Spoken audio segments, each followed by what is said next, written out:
First and foremost, let me just introduce all our panelists. On my far right, Vanessa Reid, who is Executive Director of the PRS for Music Foundation. Round of applause, please. To my left, I have Sarah Morgan, who's the director of the charity which helps run the Tin at the Coal Vaults, a venue in Coventry. Back over to my right, Adrian Cooke, who is Music Relationship Manager at Arts Council England. And one final round of applause for Richard Robinson, who's Chief Executive for Help Musicians UK. So we're here to discuss the opportunities to venues to access arts and cultural funding. Obviously, everyone has a sort of specific angle on this.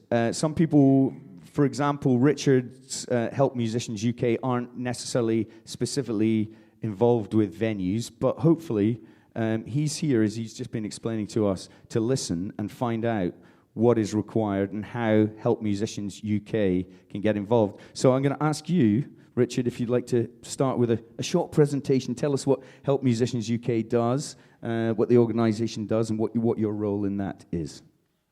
Well, good afternoon, everyone. Yeah, I'm very pleased to be here this afternoon because although Help Musicians UK, or as it was formerly known, the Musicians Benevolent Fund, we changed our name in 2014, we've been funding musicians and the music industry for nearly 95 years, or over 95 years.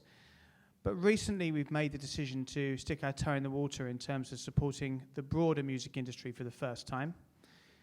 To give you a little bit more of an introduction to what Help Musicians UK is or are, is that our areas are broadly split into three areas. The golden thread of the charity is that we've always supported musicians who have been going through times of hardship, so welfare or crisis. And that really was why the charity was set up back 95 years ago. The other area we've been working on for a lesser period of time is what we now call our creative funding, or what was the talent program. And that's for funding sort of interesting programs across the career, professional development, mentoring, so on and so forth within that particular area. And the final area, which is where venues comes into us, is our campaigning sector. And we've been campaigning particularly over the last year within musicians' mental health, within musicians' hearing, and we're also looking at how we can support live music generally. So whilst venues is at the centre of that, there's a lot more to it we're aware of that needs our support. One of the first things that I did when I joined the charity back in the end of August, September last year, was to have a look at what Help Musicians UK was capable of doing, where we wanted to be as we headed towards our anniversary or our centenary in 2021. And one of the first things I was acutely aware of is that unusual for charities is that Help Musicians UK is not short of money. So we're very keen to look at ways to turn that investment to ensure that we can create that investment for musicians and the music industry as we head towards our centenary. So likewise, at the end of September this year, we launched our Agenda 2021 strategy, which was to revisit how our funding streams can work, what we're looking to do, how we're looking to help people, and probably more importantly, what the music industry expects from a charity like us. Now, again, unusually, Help Musicians UK is completely independent. We have no ties to the music industry. Our money generally comes from legacies that were given from those people that we've supported over our 95 years of existence. So pure fundraising. We don't have any links to government, the European Union, and we don't have any members. So in listening to people, what we want to do is create sustainable funding mechanisms that ensure that we're fit for purpose in the 21st century. And for a 95-year-old charity, that's quite difficult. So within all of our streams, not just within venues, we want to listen, we want to ensure that we're fit for purpose. And I suppose importantly, we want to make sure that our money creates impact across the whole industry. So I think by means of an introduction rather than a presentation, I didn't bring a flip chart with me or any colouring pencils. I hope that gives you an idea of what Help Musicians does. And just to repeat the last point, within a new strategy, within any charity, we can't do that in isolation. So we're, as I say, we're very keen to listen and very keen to ensure that that music venues and our relationship with the Music Venues Trust, which I think was announced this morning, really creates impact across the whole industry. Thank you. Excellent. Particularly like the point about you having lots of money. I think everyone in this room will probably be very interested in that point. Let's not overplay that. We'll come back to that. Vanessa, would you like to tell us a little bit about your organisation and what you do? Yeah, sure. Hello, everyone. I suppose on the same theme as Richard's about listening, the title of this panel is The Art of Funding. And I think what we're very proud of at the Foundation is that the way that we initiate new strategic opportunities for the sector is by working with you and by listening to you and by talking to both the people we already fund and the people we don't fund. So that's why I was keen to be on this panel. For those of you who know PRS Foundation, it's the UK's go-to funder for new music and talent development across all genres. We're very active across the whole of the UK, every UK nation, but also every region of England.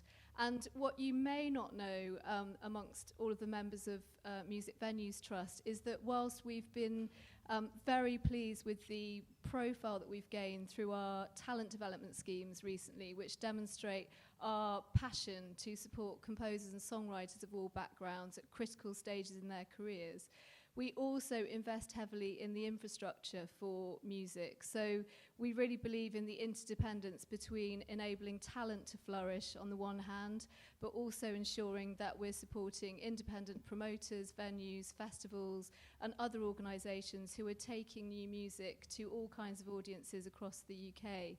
So whilst we work in partnership, for example, with Arts Council England and Spotify on a talent development scheme called Momentum, which I know Mark from the Music Venues Trust has mentioned at this conference before, we also have a fund that's simply called the Open Fund for Organisations, which is actually much bigger than Momentum, and it's £1 million at least each year. And that's the fund that independent venues could be applying to. We do support lots of interesting venues through that scheme, but not as many members of MVT as we would like to. So part of the reason I'm here today is really just to make sure that you know who we are. Please do come and speak to me afterwards. Joe Franklin, who's my colleague from the Foundation team, he's also here. And we would love to hear from you about what your burning needs are. Perhaps beyond the headlines of this conference, we know that there is a need for investment in the infrastructure, in the building, capital costs, etc. But we are actually a relatively small foundation and we don't support capital costs. So we're interested in other ways in which we could be helping you to kind of take your organisation to the next level. So do come and speak with us later, and I'm looking forward to answering all your questions. Just a really quick bit of kind of technical information. We are funded, as you probably guessed, by PRS. We are completely independent from them. We have our own board of trustees, and we also work in partnership with an extraordinary number of different funders, both from the public and private sector. So we work with BBC Introducing and Radio 3, Spotify, Pledge Music, but we also really enjoy the relationship we have with the Arts Council and also with the Department of International Trade when we're looking at international opportunities for artists. So we are very independent, and one of the ways in which we demonstrate that independence is that we work very closely with a very large network of independent advisors who are all experts from across the industry. And when we're making any decision about a funding application, we're always doing it in collaboration with 6 or 7 independent advisors, and they're all listed on our website. So that's the way that we make sure that we're very, very transparent and as accessible as we possibly can be. So you can find out more about that on our website, but look forward to continuing these conversations later as well. Vanessa, I know you've just sort of mentioned it, but can you just give us a clear definition of what the PRS for Music does and the PRS for Music Foundation does, because they are two separate things. And I think just, people might be slightly confused. Sure. So PRS is the Collecting Society for Composers and Songwriters in the UK. It licenses venues, as I'm sure you all know, and they're based in King's Cross, and we are their independent charitable foundation. We're here to support new music and talent development through grants of mainly up to £10,000, but we are an independent charity. PRS is the Collecting Society. And one thing to note is that we're quite unique at the foundation in that across Europe and across the world, collecting societies don't always set up an independent foundation. So actually, a lot of people I meet on the continent are quite jealous of our model because we're doing things that are much more up to date, perhaps, than some of the other collecting societies who give donations from within the company, and it's not as transparent. So I'm very proud that we've actually got an independent foundation here in the UK. Do you take money? Does the foundation receive monies from PRS for music? It does, Yeah, as well as independent. Yes, our core donation comes from PRS, but it's only something like 0.3% of the overall turnover. And then we raise, for every £1 they invest, we generate another £2 for the industry through fundraising and through leveraging match funding from others. Okay, thank you very much. Adrian, tell us a bit about what you do for Arts Council England and in general. I'm sure people are aware of Arts Council England, but, you know, Sure. Talk us through it. Okay. So I'm my role at Arts Council England is relationship manager for music. I'm area based, so my area is the southeast, which is basically all the bit around the outside of London, so up to Cambridge, across to Oxford, down to Brighton. There are equivalents of me in all the other areas in England. There's a couple of colleagues around somewhere from the London office here, one from Manchester as well. So my job is really to look after the music organisations in my area that are in our national portfolio. They're the organisations that get regular funding over, well, it has historically been 3 years. We're about to go into a new investment period where they're going to have agreement for 4 years. But also to advise the sector, in terms of the music sector, on ways that they can get hold of funding. There's also a national group we have within Arts Council that is focused on contemporary popular music, which is our name for rock and roll, effectively. And so, you know, again, we're looking at nationally how we can support this world. A lot of us are from this sector in terms of, you know, we've been promoters, run venues, labels, been in bands, so it's not an alien world, certainly not to those of us that are, you know, focused on that job. Arts Council England itself, you know, if you don't know, it's been around for 70 years this year. It's quite a long established organisation. It is the major funder for culture and arts in England. To give you some idea of scale, between 2011 and 2015, 1.4 billion was invested from the government, which is called grant in aid, and another 1 billion from National Lottery. So it's public money. It's all of our money, and that tends to dictate why some of the programme that we run have certain conditions and certain streams, because it isn't someone's private money. It's, you know, it's public money. So public benefit is always going to be at the forefront of a lot of the things that we will fund. I think, broadly speaking, our funding programmes probably fall into 3 categories. One of them is the national portfolio that I mentioned earlier. Roundhouse is one. There's plenty of other venues in it as well around England. So they're the ones that are on sort of 3 to 4 year agreements. We have strategic funds that generally are responsive to things that we've identified in the sector that need some sort of intervention, so they can be, you know, they can change from year to year. And then I think probably more relevant to this stream, particularly if you're new to Arts Council funding, is our open fund called Grants for the Arts. And that's open all the time. It's National Lottery funded. Anybody can apply to that at any time, from anywhere between 1 and 100. So 1,000 and 100,000 pounds. We may go into more detail about that later. But I think for a lot of people, that's the kind of way in terms of building a relationship with Arts Council. That, you know, start relatively small, get it's project funding. It's something that has to have a start and end date and be, you know, a particular piece of work. But it can apply to, you know, to everyone. So obviously, me and my colleagues are around to talk, you know, to anybody about specific cases or things you might be interested in funding. And but yeah, maybe we'll pick on some of that later on. Yeah, and can we just also make sure that people are aware that there are still currently 4 nations in the UK. There might not be for much longer, but anyway, there are 4 nations in the UK, and there are different sort of arts councils for each nation. Indeed, yeah. So our equivalent are Creative Scotland in obviously Scotland, Arts Council Wales, is that? And Yep. Rich says yeah. And same in Northern Ireland. So yes, obviously they all have their own way of working. And do you sort of liaise with them? Do you connect with them and talk through projects, or does everyone live and work in their own bubbles? In my experience, there are some bubbles. Communicative problems here and there. Right, okay, some bubbles. But we do collaborate with them. I mean, maybe because we're independent, so actually they're very helpful, and we do consult on the kinds of organisations they're funding and the ones that we're funding too. And often, because our grants are quite small, people come to us first, and we take the risk, and then the Arts Council will contact us and ask for advice, regardless of which region they're in. So you might say, we're funding this set of bands or whatever it may be that you're funding. We recommend that perhaps they actually need 20,000 to do what they're looking to do. We've only given them 5. Maybe you can help them with a certain amount of extra funding. Is that kind of thing that you would do? Those things are possible, definitely. You know, things like Soon Festival in Wales or other initiatives like that, we're likely to be investing alongside the Arts Council.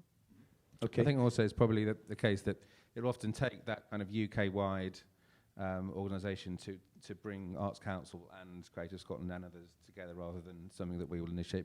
Because it's the sector that informs us what we fund. We're receptive rather than sort of didactic. Okay, Sarah, you run a venue, or you're the director of a charity that runs a venue. Yes. You've applied for funding. You've been successful. You've also failed. Tell us what you do on a day-to-day basis. Tell us about the tin at the coal vaults in Coventry, and just your experiences generally. So I'm the director of the tin at the coal vaults, which is the venue part of the Tin Music and Arts, which is a multi-genre, multi-arts genre organisation based in Coventry. We've had some success with both PRSF back in the time when we were a not-for-profit organisation. We became a charity in 2013. We haven't reapplied since then, so that was some time ago. But more recently, we've had success with the Arts Council with a programming grant. So we basically applied for some funding, which was for organisational development, which included an exciting programme, some funding towards a music network that we put together in Coventry, and for some equipment as well. So that was successful back in 2014. But unfortunately, more recently, we've been turned down for a larger grant, which was growing on that previous one that we applied for. I suspect it was because it was a bit too complicated. It was more money as well. It was 58,000, whereas the first one that we applied for was just under 15. So with the grants for the arts, there's 2 separate application processes. The 15,000 is reasonably straightforward. It's 6-week turnaround, whereas over 15,000 is actually a 12-week turnaround, and there's a lot more that goes into planning that. And because some of it was capital funding as well, we had to apply previous to that to actually get permission to apply. So now, when you talk about turnaround, that's the time you mean from submitting your application to receiving a yes or a no that you're going to get the funding, not necessarily actually getting the funding, though. Is that right? Yes, yeah. So the submission is online, and you expect to hear back within 6 weeks for 15 or 12 weeks for over 15. Okay, and can you just explain exactly what you're trying to raise the money for specifically? We may as well start going into the nuts and bolts of this. As the Tin at the Coal Vaults, what do you need that money for? So at the Tin, we aim to programme exciting music, which is educational. As a charity, we have to stick to our articles of association, which are to educate people. So whether that's in a participatory experience, so you're actually there and you're witnessing great art, or whether you're involved with it yourself, we aim to be able to program really exciting, high-quality music. And does that mean music or arts or cultural programs that aren't necessarily, that don't necessarily have a huge audience? Absolutely, yeah. So it's people who are just starting off, who it might be their first tour, or it could be people who are travelling from overseas, who are doing a tour in the UK. So we're particularly interested in exciting music, basically. And what we've found is, on average, we lose approximately £200 to £300 per show, even though we promote really well and people are interested, but they just haven't heard of these artists before. So it's just about that support to be able to get those people into Coventry, into the venue that maybe they wouldn't be able to do otherwise if we didn't have that little bit of extra money to be able to get them there. So is that by and large what the kinds of, when you're applying for funding, that's really what you're looking for, is to cover the losses it shows? You mentioned capital funding as well. Yes. What kinds of things are you looking for there? The maintaining of the building? Yeah. So the last application, we're in coal vaults. So if you can imagine, the front of the building is falling away because it's been there for a very long time. So we needed a bit of funding to redo the frontage. But there's other things, I'm sure everybody here has experience of their sound desk breaking down and they need to maintain that, or, they need microphones. So that's the sort of thing that at the moment, that's what we're looking for support for. Okay, Vanessa, you mentioned that, you don't fund capital sort of projects as such. I'm trying to find the right words for this, but your fund won't necessarily pay for microphones, PA systems, sound desks, lighting rigs, etc., etc. Why not? I've often wondered that, because surely that's what a venue needs more than anything else. Well, that's what I'm here to talk about, actually. I mean, it's not what we're hearing from many venues. I mean, I know that is a huge need, but we're also hearing about other needs that fit more closely with what we were set up to do, which is actually more closely aligned with the other project you were talking about, which is supporting the programming of really ambitious, high-quality music that otherwise audiences wouldn't be able to access. So our focus has been, historically and until now, on talent development, on programming of new music, but also looking at the kind of long-term impact of whatever we're supporting. And I think we believe that because our grants are only up to 10,000, we look to larger organisations really to be looking after the infrastructure and the sort of running costs of organisations. And we are saying, for us, ultimately, it's all about the music and the people who are writing that music and helping you to help us get that music out there. So it's really been project focused. I mean, I'm very interested to hear if everyone is saying that it's a small grant for capital costs, that's the only thing we need. I'd be very interested to hear that. But based on even 3 conversations I've had today on the way in here, I've been hearing about very different requests. I mean, somebody started talking to me about how they really need support for the digital channels that they're using to try and actually get the music that they're promoting out beyond the venue, because the venue is where it's not very easy to make ends meet and to kind of, make up the cost. So they want to do more with the artists on their digital platforms, which is something they could come to us for. So talk to us about it. Yeah. Do you find that you need far larger chunks of funding towards covering the costs of bringing the interesting music than you do for capital funds? Yeah, I think with the capital funding, once we've done what we need to do, we should be set for quite a while. But there is ongoing cost for programming that we just need, really, if we're going to continue to do exciting art. Otherwise, it would be the same as You end up just putting on shows which make a profit but aren't necessarily Exactly. educational or enriching or... Absolutely. Yeah, okay. Richard, how do you feel that Help Musicians UK could step into, because it's not necessarily specifically within your remit to help fund grassroots music venues, how do you feel that you could take this on and do something? What kind of areas do you feel you could fund? Because I would imagine, you know, the capital side of things, buying hardware for a venue is probably not in your remit at all. Well, it's strange. I mean, we changed our Mem and Arts of association back in April this year so that we cover the whole music, the fabric of the music industry rather than just musicians. So it does enable us to look more holistically about the needs of the whole industry. So in that respect, when we're looking at how we can make impactful grants, we don't necessarily have that restriction. And to underline that, one of the first things we did when we spoke to the Music Venues Trust and listened to their scheme, which they announced today, which is a Sound and Vision scheme, and we immediately threw our hat into the ring and said that we would fund an aspect of that.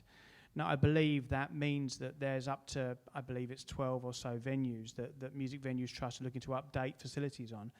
One of the reasons why we were particularly interested in that scheme was because of the fact that we wanted to ensure that musicians played at venues that had strong facilities. And I know that Mark, and it's a shame that there's nobody from Music Venues Trust here at the moment, I don't think, but I know that Mark particularly was interested in providing better changing rooms, dressing rooms, providing even accommodation for young bands so that we don't have any more tragedies from that perspective. But also improving backline and so on. So yes, we are very, very interested in that aspect, and we have immediately said that we will support the Music Venues Trust in Sound and Vision. That said, we're launching Help Musicians Northern Ireland on the 3rd of November this year. We're acutely aware that there's an issue there in trying to not just look at a touring circuit for young music or emerging artists in Northern Ireland, but also to look at the quality of venues and the support they get in that particular area.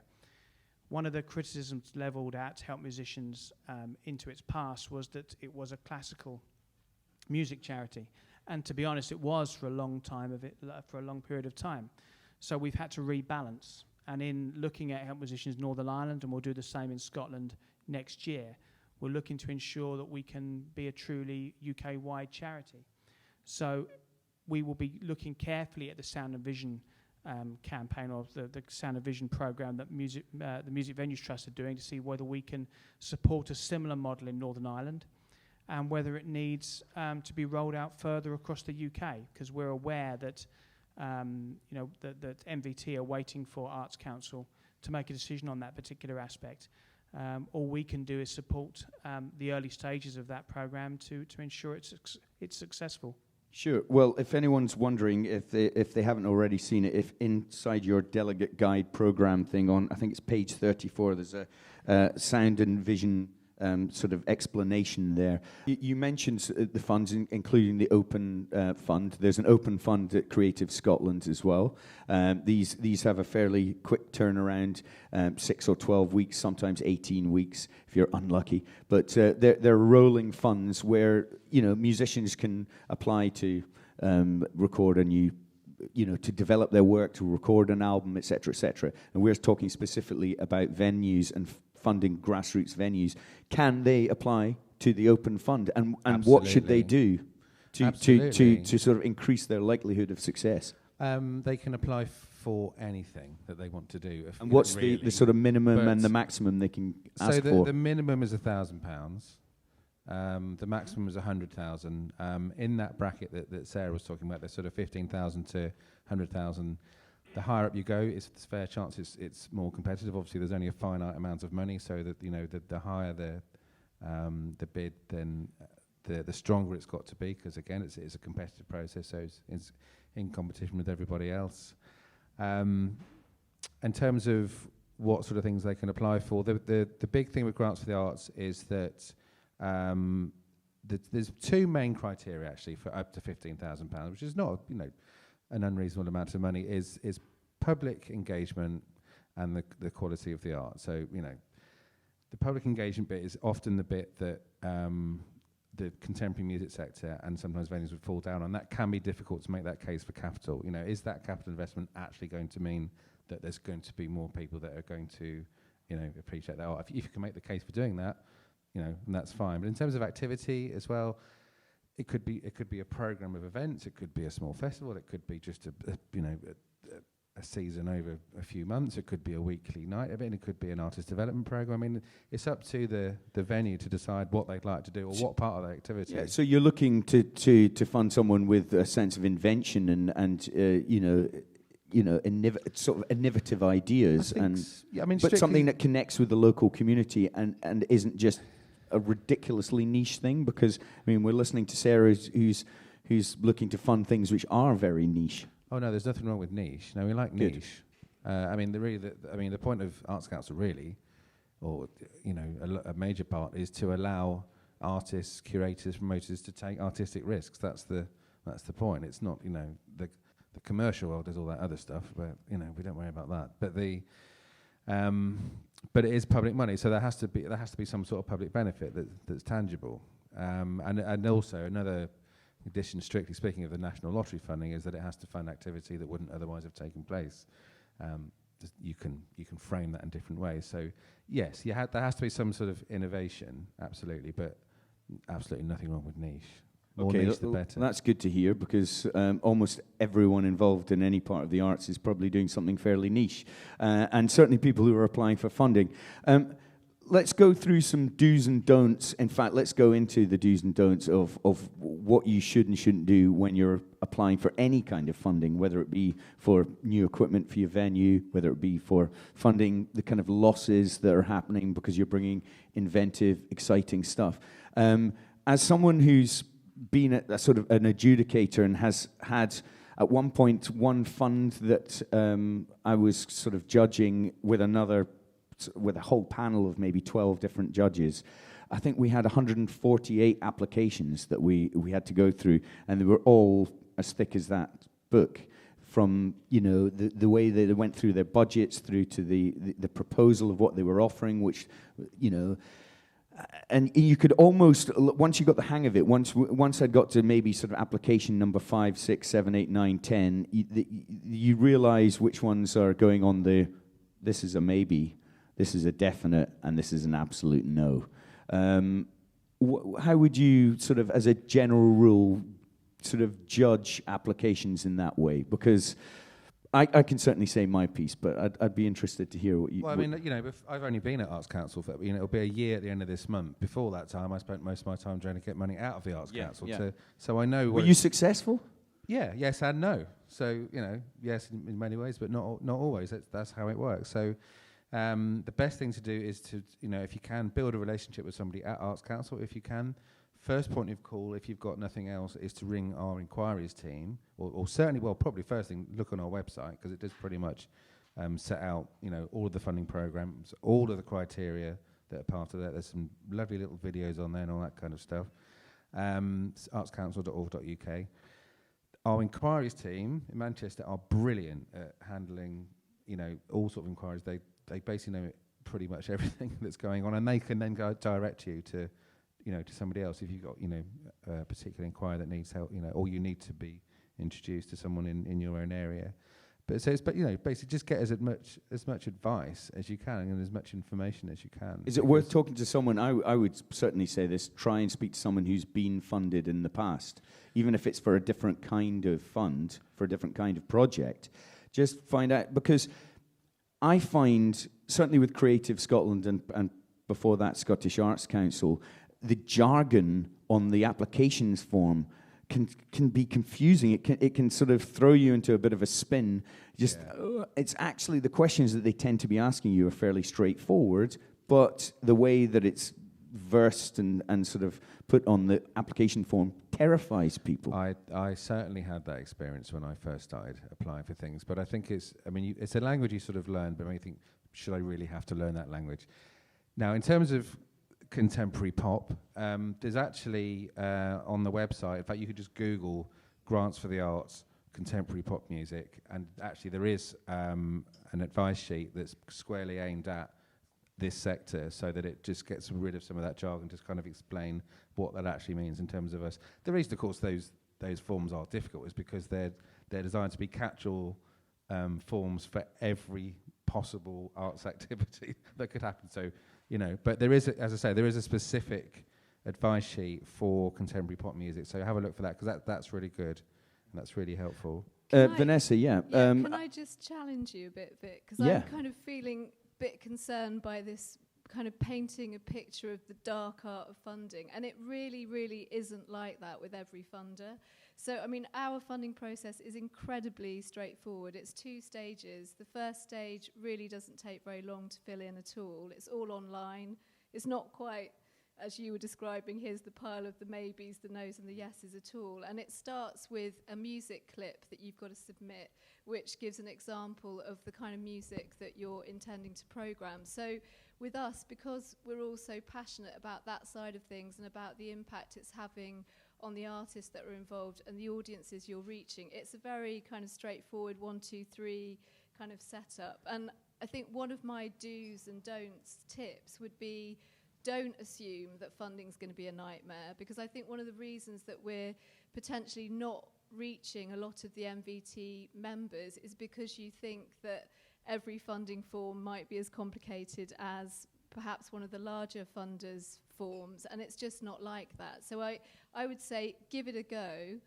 I would say try to get some feedback from us, whilst understanding that with a small trust like us, because we make the process really easy, we're getting over 3,000 applications a year for around 350 grants, and we're a team of 8. So it's a lot of work to get through, but we will absolutely help as many people as we can, particularly if you get through to stage 2, which is the point where you need to answer a few more detailed questions. But it's a really, really straightforward process, and we get a lot of positive feedback about that. So I really urge you to kind of take a look and give it a go.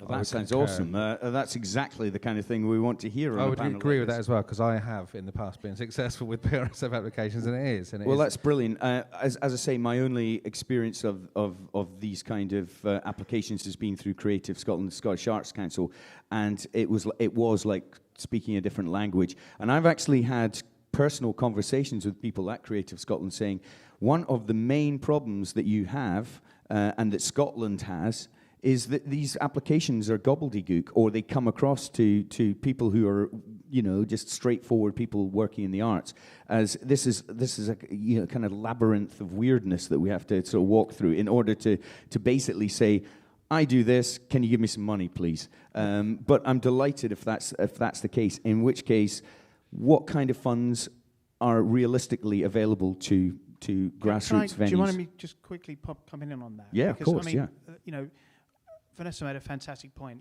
I mean, PRSF are very different in the respect that they do have a really, I'm not saying simple, but a far more approachable way into funding. I mean, I'm another sort of poacher come gamekeeper in the respect that I spent 15 years as a fundraiser. And it's true to say that it can be a dark art. So, I mean, I remember trying to get funding from I don't suppose I should say it really, but there was an organisation called the Kalous Gulbenkian Foundation, of which I think I lost years of my life trying to fill that form in. And I'm never going to get those back again, And I think Heritage Lottery Fund, likewise, used to be incredibly difficult. All I would say is that it isn't about isn't about necessarily how you write it, or it's about the research you do, about the people that you work with, the collaborations that you make, and the impact that you're looking for. And the more simple that you can make your application, the easier it is for the organisation to assess that. We're in a period of growth at Help Musicians, in the respect that we were a incredibly reactive organisation with our grant making. And we're now looking at ways of making that simpler, and likewise trying to extend our grant funding to make as many of them as transparent as possible. And I think having a CEO who used to be a fundraiser, and actually still is a fundraiser in lots of ways, it's really important for us to make that system simple, and it's good to hear comments about how we can do that. I know you're in a period of transition, but are there specific funding streams right now that are available through Help Musicians UK that grassroots venues can start speaking to you about? We launched our national grants programme, which was up to £40,000 earlier this month. I think that's more aimed at programmatic schemes, at programmes. However, that said, we do fund venues. I mean, we have we fund the OES Centre in Belfast, which links directly to their programmes, I have to say. But there are ways that we can add value to our relationships with venues through programmes. I want to ensure that next time we attend an MVT day like this, that we do have a scheme that venues can apply for, that's open and that's transparent. And I think that what I want to do, and one of the reasons why we're here, one of the reasons why we're a partner with MVT is to make that happen. But what I don't want to do is to make it another fund which is inaccessible and difficult to apply for. Okay. Sarah, you were going to say something. Can I just raise a question with Vanessa, just with regards to the application process for PRSF? Do you have to name the artists that you're programming with PRSF? Because that is an issue with the Arts Council application, in that you have to program and you have to take that risk with the people that you're working with. And obviously, working in the music industry, if you make a booking, if you agree a guarantee with an artist or an agent, then you carry on with that. Otherwise, your reputation is damaged. That is an issue with the Arts Council application. I was just wondering whether that was something similar. If I remember correctly, you have to give an idea of the type of music that you're looking to programme, rather than actually name the artists that you've programmed. Yeah, I mean, we do ask, because we're judging the music and the quality of the programme, we need to get a sense of which kinds of artists you're booking. I mean, some of the challenges are often around timing, because you won't necessarily know exactly who's going to, sign up when you're submitting the application. So we just say, give us an idea of the kind of artist, and then of course we can continue that conversation at a later stage. But I think the tip for us is that the grants are up to 10,000, and I suppose, reiterating Richard's point, it's about being incredibly focused and keeping it all as sort of distilled and straightforward as you can. And it's really about project funding. So, I mean, the example I have is Hare and Hounds in Birmingham applied specifically for their festival, which is coming up this weekend, which is a really interesting lineup of bands like Hooton Tennis Club and Big Moon, and, so emerging artists that we know are going to bring an audience in. So it's about specific projects that we can contribute to. But if you're turned down, then you still have to continue, obviously, with the programme that you've arranged. And if you don't have that funding there, it can be risky to actually, programme with that in mind in the first place. And that's where the tip, usually, what the panel will be looking at is seeing if you've got a number of potential funders in the mix, so that if ever one of them doesn't work out, you've got someone to fall back onto. That I think is an excellent piece of advice in general. Something I would say is that we're talking about, we've heard, funds from £1,000 up to £100,000 that are available potentially. Be honest about how much money you actually need for your project. Certainly as a panelist and adjudicator in the past for me, I'm not a dummy. I mean, I may look and sound like a dummy, but I'm not. And neither are the people on the panel, neither are the adjudicators. They're all involved in the arts, in music in some way, shape, or form. They know how things work up to a point. And if you need £23,000, realistically, for whatever project or that you're trying to fund, and you apply for 53, people will see through it. And it's an almost immediate, these guys are having a laugh. They're chancing their arms. Be honest. I would say the other way as well. If you clearly need there more, you go. Don't undersell yourself and say, we could do it on 15. If that's what you need, because for that activity, apply for what you need. Okay, well, that's useful as well. So maybe somewhere in between then, to realistically, possibly. Just. So you're hearing Arts Council England saying chance your arm, basically. No, I'm not saying chance your arm. I'm saying be realistic. do a realistic budget that actually works. You know, 'cause I know, but even within soon your see it contingency, have some money for contingency for problems that may go wrong and for a little bit of overspill or whatever. But don't be utterly unrealistic, because I've seen people asking for ridiculous sums of money. Yeah, well, then the thing is, obviously, the more, as I say, the more they ask for, the more risky it is in terms of competition, because there's only so much. As much as we'd love to fund every single project in the country, we can't. I mean, the success rate in grants for the arts is actually reasonably high. It's more than a third of the applications actually do go through, so it's not bad at all. But obviously, yeah, the more you're applying for, the stronger that application's got to be to sort of, you know, beat the competition in that particular time that you happen to do it.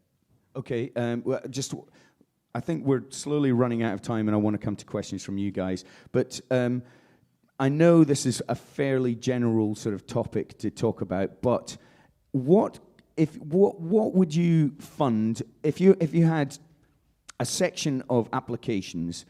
What would make you want to fund something over something else? What's preferable to you? I mean, we'll go around every single person here. Why would you put one application above another? Let's just say they're both written beautifully. They're both applying for similar amounts of money. You can see the honesty. You can see the passion. Why would you choose one application over another? What are you really looking for? For me, I would say two things. It would be something really exciting about the music itself, and also the fact that whatever this project is somehow going to have a real impact for the artists involved. So it's about it being a critical stage in their career that means that your opportunity that you're giving them is really going to help them as well as your audience.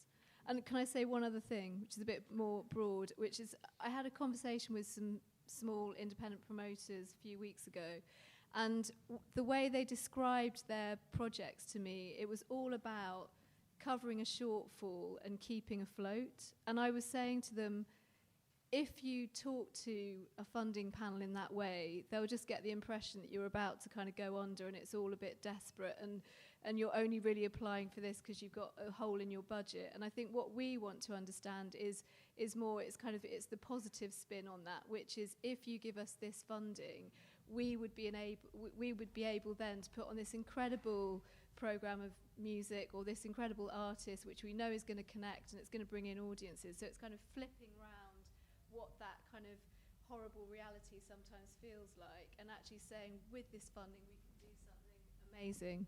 We can develop our venue in a certain way that we wouldn't be able to without the funding that you have.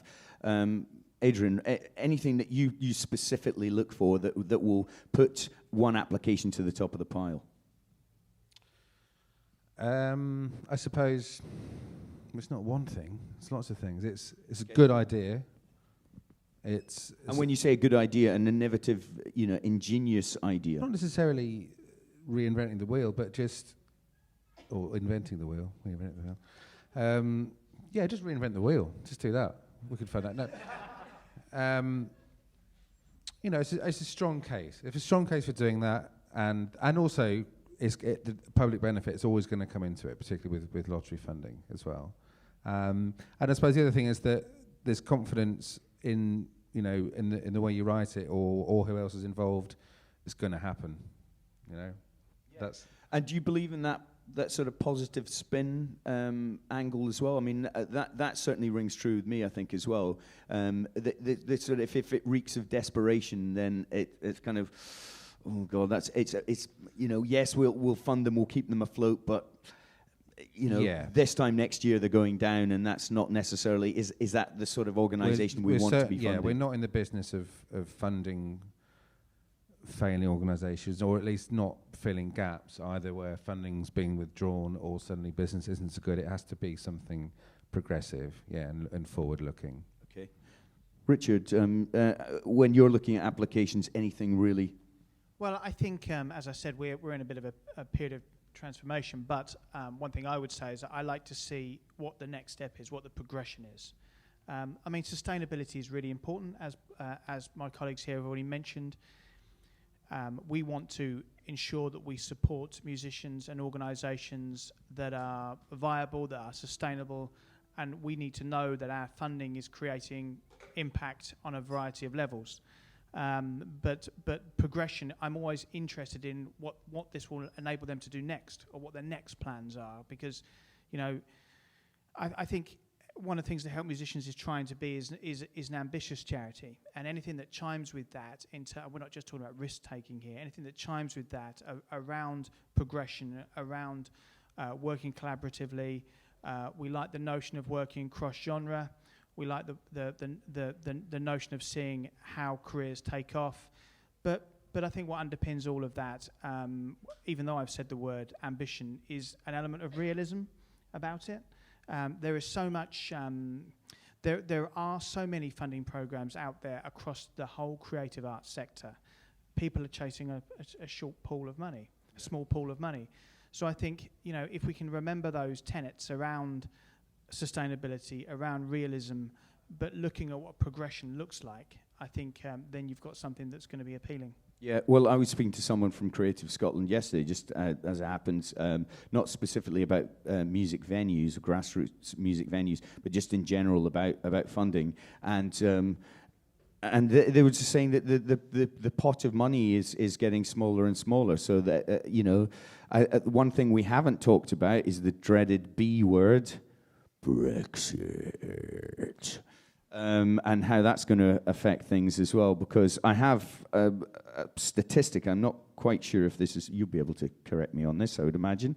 European subsidies amount to almost 42% of arts funding in the UK. Can that be correct? Because that sounds like an awful lot. It's not right. No. Okay. Doesn't sound right to me. I'm going to come to some questions from you guys, but very, very last, Sarah, do you have any specific questions to our sort of experts here from a venue's point of view? Yeah, I think, is there a way that venues can approach either, sorry, I don't have any experience with Help Musicians, but for PRSF, is there a way that venues can approach, other than through a relationship manager? Do you think there's another way venues can be supported with more focus on being a music venue? That doesn't make sense. I think where I'm coming from, Arts Council, grants for the arts application, if you read through it, it does read as if it's for visual artists or composers or you know, people who want to do theatre. I don't think it's focused on music venues. It's not focused on anyone, that's the point. It's an open programme that anyone can apply to. But if you read through it, it reads as though it's for an artist rather than for a music venue. I think, you know, sure, a lot of people who maybe haven't applied for funding in the past, I know we spoke earlier about it being a bit daunting to apply, but it really does read as though it's for other people. Is there any way? I'm not sure I agree with that, but I mean, I think the advice sheets are pretty good, and I say particularly the contemporary popular music one is really good in terms of just ignoring that stuff. Of that one, actually, that's the first I've heard of that. Even though we've applied a few times in the past. Okay, but I mean, literally, just Google it. That's the quickest way. Is there a possibility within your three organisations that there might be a specific grassroots music venue fund available in the near future? I should say, there was two of them sitting in the room a minute ago, but they've just disappeared annoyingly. But we've actually started to appoint music liaison posts across the UK so that we can get a greater understanding of what the music industry needs, including venues. Declan Legg, who was sitting there a second ago from Northern Ireland, and Chris Sheehan, who was here. They're both fired now, obviously. Who's disappeared. Probably knew I was going to mention his name. And Christine Brown, who's over there, is our Director of External Affairs and is running Northern Ireland for us as well. What we're trying to do is trying to get some intelligence and understand what is required. So in building new programs, and we're doing that, trying to be dynamic and trying to build programs. We're trying to listen to all corners of the music industry, including venues. We're trying to work with people. Is there a likelihood of a music venue fund? Because I know I do want to get some questions before we wrap up. I think that's kind of the wrong question at the moment. I think it's more about how we connect more with the venues, as you're suggesting. So Arts Council, PRS Foundation, and HMUK, we often work together on running workshops and drop-in sessions. So we would be very happy to host something at King's Cross where you can have more detailed one-to-one consultations and chats with Joe and the rest of the team at the foundation, so that you can go through all the nitty-gritty about how to, you know, make sure you're making the best case possible for your application. And in the context of a session like that, I would love to have some more detailed conversations with you all, because I think the only thing I would say to your sector is that the only message I get really is through the Music Venues Trust, which is very useful. But I'm really more interested in hearing from individual case studies about what the particular challenges are in your part of the country or your particular kind of venue, because you're all very different models. Well, and that's something that I've realized even just hosting this panel, chairing this panel, is that we're talking about funding grassroots venues, but grassroots venues are different in the way they operate all over the country, all over all 4 countries, doing different kinds of music in different places to different kinds of audiences of different sizes. So this has been a very general chat. We are running out of time, but I do want to get a few questions. Remember that you can come and speak to anyone on this panel. We're kicking around. Come up and have a one-to-one with people. Yes. Jan.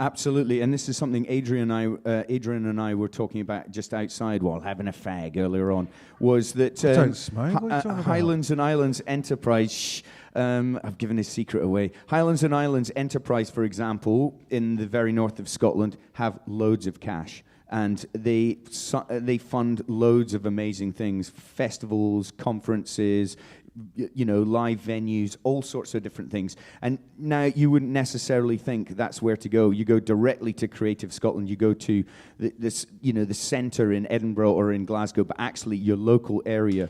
And as someone that's been to South by Southwest many times, and there's the British Music Embassy there, you often have showcases from Yorkshire in the northeast or whatever. And I'm thinking, wow, Yorkshire have got their own showcase here. It's because there's funding available there. You know, Wales has funding, Northern Ireland has funding, different areas of England has funding. So, you know, look into your local areas as well as going to the centre point in London or Belfast or Cardiff or Edinburgh.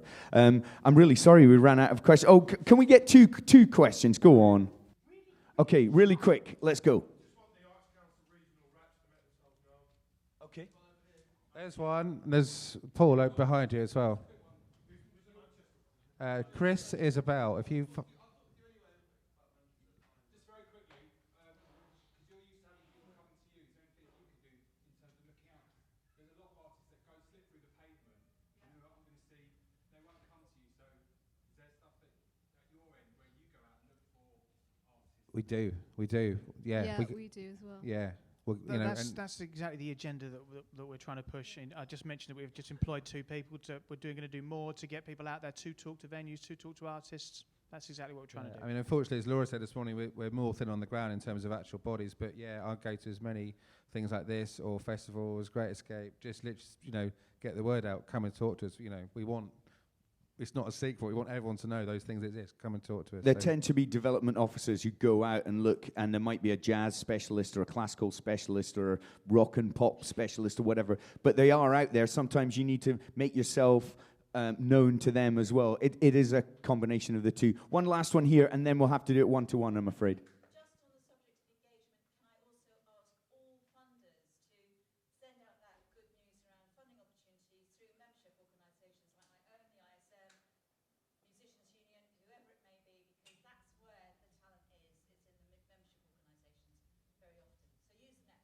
Okay. Thank you all for coming along. I hope we've inspired you and educated you in some way. Can I have a round of applause for all my panelists? Vanessa, Sarah, Richard, and Adrian. Thank you, Music Venue Trust, and enjoy the rest of your venues day, and come and speak to us all. Cheers, folks.